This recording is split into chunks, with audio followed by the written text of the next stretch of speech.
Husband ఇవ్వకపోగా ఒక పెద్ద ఆఫర్ ఇవ్వగానే వాడుకోవాలి, అస్సలు ఇప్పుడు వద్దు తర్వాత యూస్ చేస్తాను అలా అస్సలు అనకూడదు. అలా అంటే వాళ్ళు నెక్స్ట్ టైం ఆఫర్ ఇవ్వరనమాట. ఎందుకు ఇలా అంటున్నాను, ఈ వీడియో ఎండ్ వరకు చూడండి తెలుస్తుంది.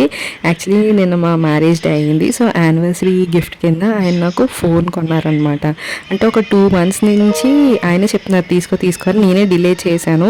అలా చేయడం వల్ల ఏమైందంటే నేను యూస్ చేస్తున్న పాత ఫోన్ డిస్ప్లే మొత్తం పోయింది. ఆయన చెప్పినప్పుడే తీసుకొని ఉంటే బాగుండేదేమో అనిపించింది.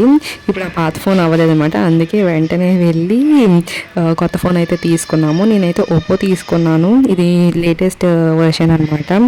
అండ్ ఇందులో బిగ్గెస్ట్ అచీవ్మెంట్ ఏంటంటే ఆయన స్పాట్ క్యాష్ పెట్టి నా కోసం తీసుకున్నారు ఫోన్. ఎలాంటి ఈఎంఐ ఏమీ లేకుండా. అది నాకు ఇంకా ఆనందంగా అనిపిస్తుంది, కానీ అయ్యో అంత అమౌంట్ అయిపోయింది అని బాధ కూడా ఉంది.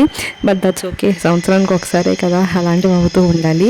అండ్ ఈ ఫోన్ ప్రజెంట్ నేను యూస్ చేస్తాను అనమాట. చాలా బాగుంది. క్యామ్ అదైతే చాలా బాగుంది. మీరే ఎవరైనా తీసుకోవాలి అనుకుంటే నేను సజెస్ట్ చేస్తాను, ట్రై చేయండి. ఈఎంఐ పెట్టుకోండి. అంత పెద్ద ఎక్కువ క్యాష్ అంటే మనకు కష్టంగా అనిపిస్తుంది అనమాట. ఇది నా యానివర్సరీ గిఫ్ట్ ఎలా ఉందో చెప్పండి.